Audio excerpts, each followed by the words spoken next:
E até aqui o versículo de dia, Efésios 6:4. Ita bisa, tatanan, no pone vosso yunang rabia, lantanan com disciplina e com ensinança que o Senhor quer. Tatanan, no pone vosso yunang rabia, lantanan com disciplina e com ensinança que o Senhor quer. Efésios 6:4. E versículo aqui está papo direto na maior nan.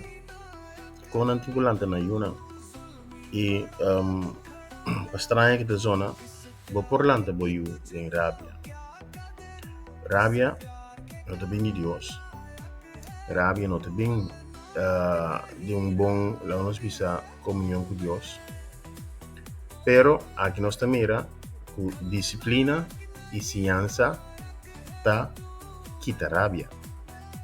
Ou seja, que ora que bom falha de dona boyunang disciplina e ciência e ensinança que o Senhor quer, automaticamente vou a introduzir rabia dentro de uma. Tapi aí, obvia, ene te bisa pero ya, a mim te compreende com eu a bem assim aqui, ou te compreende com eu a bem assim ya.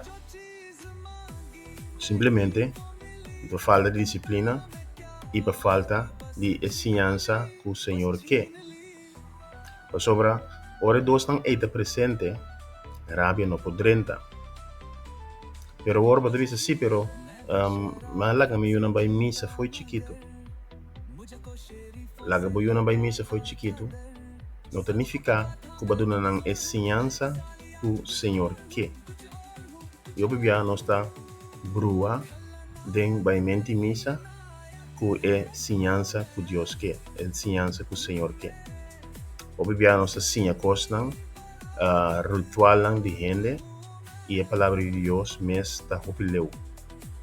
E motivo que hopi mucha tá den rebeldia, den rabia, tá para falta de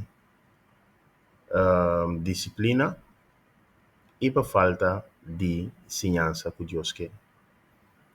Ora nós vemos aqui a palavra disciplina, é da bisabo, não tenha medo para disciplinar o yunang kubara, nang lono muri de sei.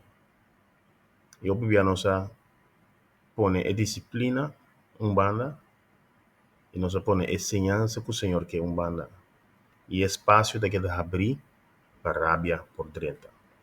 Feliz dia.